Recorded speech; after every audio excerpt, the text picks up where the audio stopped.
নমস্কাৰ জ্ঞান একাডেমী আসাম চেনেলটোত স্বাগতম জনাইছো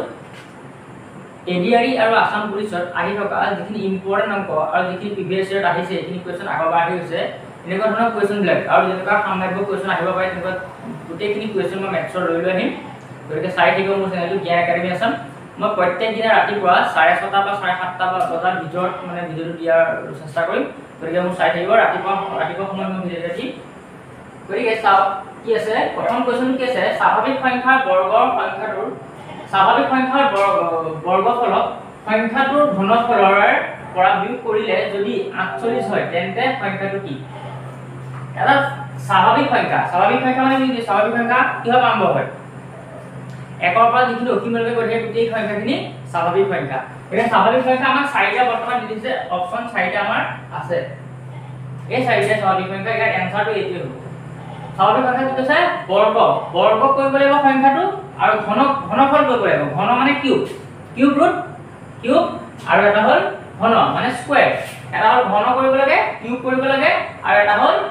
বৰ্গ কৰিব লাগে কি কৰিব লাগে ঘনফলটো বা বৰ্গফলটো কি কৰিব লাগে ঘনফলটো বা বৰ্গফলটো কি কৰিব লাগে যদি মই প্ৰথম সংখ্যাটো ধৰো 8 আৰু বিয়োগ কৰিলে কি পায় 48 পায় বুলি কৈছে ঘনফল বা বৰ্গফলক স্বাভাৱিক সংখ্যাটো ঘনফল বা বৰ্গফলটো যেতিয়া বিয়োগ কৰি দিম 48 পায় বুলি কৈছে এতিয়া যদি মই প্ৰথম সংখ্যাটো 8টো আছে সেই 8টো যদি মই কিউব কৰো আৰু সেই 8টোকে মই স্কয়াৰ কৰিব লাগিব বুজি পাইছে সেই 8টোকে কিউব কৰিলো সেই 8টোকে স্কয়াৰ কৰিলে 48 ওলাব লাগিব এটা ওলাই নে নাই চাম 8 কেটা পূৰণ 8 তিনটা পূৰণ আৰু ইয়াত 8 দুটা পূৰণ 8 দুটা পূৰণ 64 আমি পাই গৈছো আৰু 64 লগত 8 দুটা পূৰণ কৰিলে 64 লগত 8 পূৰণ কৰিলে বহুত ডাঙৰ সংখ্যা হৈ যাব সেই ডাঙৰ সংখ্যাৰ লগত 64 বিয়োগ কৰিলে কেতিয়া 48 নোলায় হেৰি খাপাই তাৰ পিছতো আমি চাম 6 যদি মই কিউব কৰো 6 কিউব আৰু 6 স্কয়াৰ 6 যদি স্কয়াৰ কৰো 36 পাম আৰু 6 কিউব কৰিলে 216 পাম আৰু 216 পৰা 36 বিয়োগ কৰিলে কেতিয়াও আমি 48 নাপাওঁ কেতিয়াও আমি 48 নাপাওঁ এটো হ'ব নোৱাৰে হয় 5ক চাম 5ক যদি কিউব কৰিলে 125 পাম আৰু 5ক স্কয়াৰ কৰিলে 25 গতিকে 100 থাকি গ'ল আমাৰ উলিয়াবলৈ কৈছে 48 গতিকে আমাৰ অপচন দ্বিতীয় শুদ্ধ হ'ব কেনেকৈ হ'ব চাওক 4ক কিউব কৰক ইনটু -4 স্কয়াৰ 48 আমাৰ ওলাব লাগিব চাওক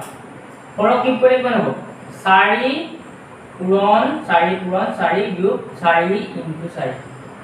48 মই ভালকৈ লিখা দিছো 4 4 গুণ 16 4 4 কিমান 64 বিয়োগ 4 4 কিমান 16 হয়নে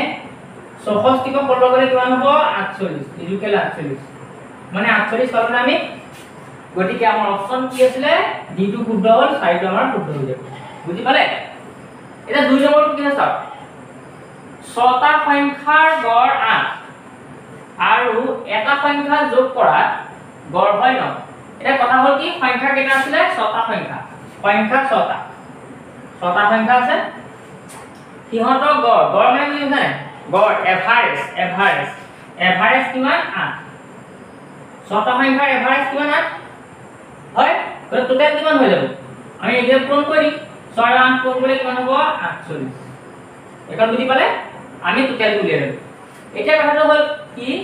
এটা সংখ্যা যোগ কৰা গড় হয় ন আৰু এটা সংখ্যা যোগ কৰি দিলে এই 6 লগত এটা সংখ্যা যোগ কৰিলে কিমান হ'ব 7 তেতিয়া কিমান হৈ যাব গড় 9 হয় এটা আমি পূৰণ কৰিম এই 7 ৰ 9 পূৰণ কৰিম গড় কিমান বুলি কৈছিল 9 বুলি কৈছিল এটা সংখ্যা বহাই দিলো এটা 7 ৰ লগত 9 পূৰণ কৰিলে কিমান হ'ব 9 7 গুণ 63 এতিয়া এই 63 পৰা 48 টো মাইনাস কৰি দিয়া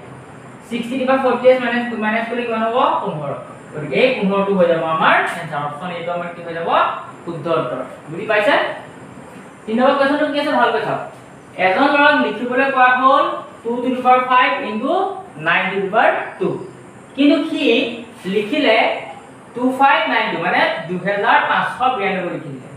এতিয়া দুইটা সংখ্যাৰ মাজৰ পাৰ্থক্যটো কি আমাক সুধিছে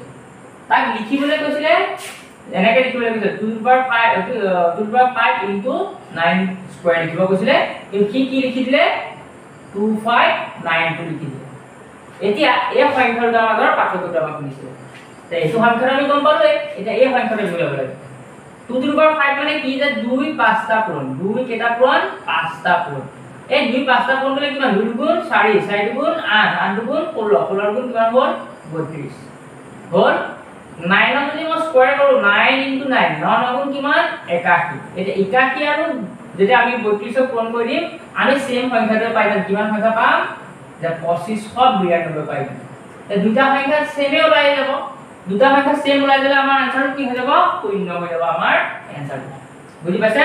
শূন্য হৈ যাব আমাৰ আনসাৰটো আমি কেনেকৈ পালো 2 to the power 5 আছে মানে 2 কেটা পূৰণ 5টা পূৰণ কৰিলো 32 পালো 9 স্কয়াৰ কৰিলো 81 পালো 81 আৰু 32 যেতিয়া পূৰণ কৰি দিম আমি সেম সংখ্যাটো পাই যাম তেতিয়া আমাৰ আনসাৰ কি হৈ যাব ব্যৱধান আমাৰ শূন্য হৈ যাব নেক্সট নম্বৰটো চাওক এটা কাম কৰিবলৈ এক সময় লাগে 12 দিন সেই একে কামটো কৰিবলৈ বি সময় লাগে 24 দিন একেলগে কৰিলে কিমান দিনৰ সময় লাগিব এতিয়া এটা কাম কৰে কি কৰে যে এ কৰে কেইদিনত 12 দিনত কৰে আৰু বি এ কৰে 24 দিনত দুই একেলগে কিমান দিন কৰিব a + b মানে কিমান কৰিছে তা ইয়াৰ এটা সূত্ৰ আছে আমি কি কৰিব লাগে এটা চাব মই ইয়াত কৰিছো ওপৰত কৰিছো ভালকে তে কি কৰিব লাগে প্ৰথম কিহাতে কেইদিনত কৰিছিলে a কৰিছিলে 12 দিনত আৰু b এ কৰিছিলে 24 দিনত এই দুটা পূৰণ কৰিব লাগে আৰু সেই দুটাকে তলত যোগ কৰিব লাগে কি কৰিব লাগে ভালকে মন কৰক কেনেকুৱা ধৰণৰ অংক আহিব লাগিব দুটা a আৰু b a ধৰা 12 দিনত কৰে b 24 দিনত কৰে a যি দিনত নকৰক a ধৰিলে ইয়াত দিছে যে a 12 দিনত কৰে b 24 দিনত কৰে তেতিয়া আমি এনেকুৱা ধৰণৰ অংক কি কৰিব লাগে দুইটা একেলগে কেইদিন কৰিব তেনেকুৱা কোৱেশ্চন আছে কি কৰিব লাগে প্ৰথমতে সেই সংখ্যাটো পূৰণ কৰিব লাগে কিমান দিন আছিল 24 দিন আছিল ইয়াত আছিল 12 দিন দুইটা পূৰণ কৰিলো আৰু সেই সংখ্যাটো তলত যোগ কৰিব লাগে आंसर হৈ যাব এটা কিমান হ'ব 24 * 12 আমি ৰাখিছো 24 ৰ লগত 12 যোগ কৰিলে কিমান হ'ব 36 এটা 12 12 এবাৰ যাব 36 ক 3 বাৰ 36 হ'ব 3 বাৰ 36 আৰ 3 এৰ 24 ক এবাৰ যাব 8 বাৰ হ'ব এটা এই 8 ৰ এক কোন গলে 8 ৰ এক কিমান হ'ব 8 গতিকে আমাৰ অপচন কি হ'ব 8 দিনটো শুদ্ধ হ'ব অপচন এটো আমাৰ শুদ্ধ হৈ যাব বুজি পাইছে 5 নম্বৰ কোৱেশ্চনটো কি আছে ভালকৈ মন কৰা কি আছে এটা বেগত মুঠ মুদ্ৰা আছিল 112 টকা বেগটো 1 টকা 50 পইচা আৰু 10 পইচাৰ মুদ্ৰাৰ অনুপাত দি থোৱা আছে কিমান দিছে 3:8:10 এটা প্ৰশ্ন হ'ল যে 50 পইচাৰ মুদ্ৰা বেগটো কিমান আছিল 50 পইচাৰ মুদ্ৰা কিমান আছে সেইটো সুধিছে দেই সংখ্যা মুদ্ৰাৰ সংখ্যা ধৰা সুধিছে কিমান টকা আছে ধৰা নাই হয় না 50 পইচাৰ মুদ্ৰা কিমান আছে সেইটো সুধিছে এতিয়া আমাৰ প্ৰথমতে দিছে 1 টকা 50 পইচা আৰু 10 পইচা অনুপাতে কি দিছে 3 8 আৰু 10 মানে যদি 1 টকা 3টা আছে 50 পইচা কেটা আছে 8টা আছে 8 টকা নাই 50 পইচা 8টা আছে আৰু 10 পইচা 10টা আছে 10 টকা নাই 10টা হল এটা মই কথাটো কি কৈ আছো যে 1 টকা 3টা মানে 3 টকা হৈ আছে কিন্তু 50 পইচা 8 টকা 8টা মানে কি 50 পইচা 8টা মানে কি 4 টকা হৈ আছে হয় নহয় 4 টকা গতিকে আমাৰ অনুপাতটো আমি বনাই লওঁ টকা লাগি লৈছো কেটা হল 3টা হৈ গল মই মানে বেলেগ এটা কালেক্ট কৰি আছো বুজিছেনে এইটো বেলেগ এটা কালেক্ট কৰি আছো আমি সবে বুজি পোৱাকে কৰি আছো হল বহুত সহজ পদ্ধতি কৰি আছো কেটা হ'ব 4টা 10 পইচা কেটা আছে 10টা মানে কিমান হ'ব 10 পইচা 10টা হলে কিমান হ'ব 1 টকা হ'ব কৈছে অনুপাতটো আমাৰ টকা লৈ গলে অনুপাতটো কিমান হৈ গল 3:4:1 এই গুটেই কেটাকে যোগ কৰি দিয়া যোগ কৰিলে কিমান হ'ল 4 নে 7 একে 8 8 পালো 8 এৰে এই 112 হৰণ কৰি দিয়া 8 এৰে হৰণ কৰি দিয়া 112 8 গুণ 8 3 নিলে 32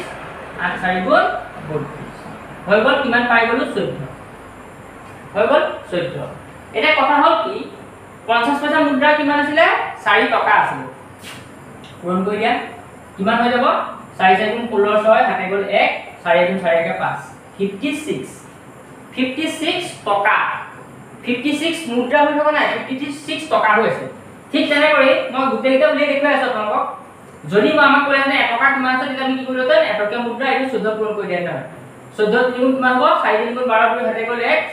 3 গুণ 3 একে 4 42টা 42টা এটা 1 টকা আছিল হল 56 কিমান আছে 50 পইচা আছে रुपीस দেই रुपीस এটা 1 টকা কিমান হ'ব 1 টকাৰ লগত 14 পূৰণ কৰিলে কিমান হ'ব 14 গুটেইটা যোগ কৰিছে 112 লাগিব 42 আৰু 14 গুটেইটা যোগ কৰা 6 6 10 2 2 12 কৰি হাতে গল 1 5 6 9 10 একে 11 হৈ গল 112 হৈ গল মানে আমাৰ অংকটো শুদ্ধ হৈছে এতিয়া কথা হল কি 50 পইচা মুদ্ৰা কিমান আছে সেইটো সুধিছিল আমি 50 টকা কেইটা পাইছিলো 56 তাৰ লগত আমি কি কৰিব লাগে 2000 পূৰণ কৰিব 50 টকা এটকা দুটা হয় নহয় এটকা দুটা কৰিলে 2000 পূৰণ কৰিলে কিমান হৈ যাব 112 গতিকে 112 টো আমাৰ হৈ যাব শুদ্ধ উত্তৰ অপচন কিমান আছিল বি অপচনটো আমাৰ কি হৈ যাব শুদ্ধ উত্তৰ বুজি পাইছা নেক্সট কোৱেশ্চন চোৱা বহুত সহজকৈ বুজাইছো দুটা সংখ্যাৰ অনুপাত 3:4 আৰু সিহঁতৰ লসাগু 120 হলে সিহঁতৰ সেই সংখ্যাৰ যোগফল কি হৈছে এটা কথা হল কি আমি জানো যে দুটা সংখ্যাৰ পূৰণফল সিহঁতৰ লসাগু আৰু গসাগুৰ পূৰণফলৰ সমান আমাৰ সংখ্যা দুটা দিঠা নাই কিন্তু অনুপাতটো দিছে 3:4 আৰু এফালে কি আছে লসাগু আৰু গসাগুৰ পূৰণফল লসাগু কিমান 120 আৰু গসাগু নাজানো এচিএফ নাজানো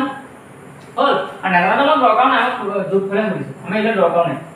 এটা কথা হল কি এই সংখ্যাটোৰ আমি কি কৰিব লাগে হৰণ কৰিব লাগে এই সংখ্যাটো পূৰণ কৰিব লাগে পূৰণ কৰিলে কিমান পাম 12 আৰু এই 12 120 হৰণ কৰিব লাগে 12 হৰণ কৰিব লাগে 120 12 120 হৰণ কৰি কেইবাৰ হ'ব 10 বাৰ কেইবাৰ হ'ব 10 বাৰ আমাক কিমান অনুপাত দি থোৱা আছে 3:4 অনুপাতটো দি আছিল 3:4 এই 10 টোৰ লগত এবাৰ 40 টো পূৰণ কৰা আৰু এবাৰ 10 টোৰ লগত 3 টো পূৰণ কৰা 10 ৰ লগত যদি 3 টো পূৰণ কৰি কিমান হ'ব 30 হ'ব আৰু 10 ৰ লগত 4 টো পূৰণ কৰিলে কিমান হ'ব 40 হ'ব আৰু এই দুইটাকে যোগ কৰি দিব লাগে যোগ কৰি কিমান হ'ব 40 আৰু 30 যোগ কৰি কিমান হ'ব 70 এই 70 টো হৈ গ'ল আমাৰ এনসাৰ অপচন এটা আমাৰ কি হৈ যাব শুদ্ধ উত্তৰ বুজি পাইছা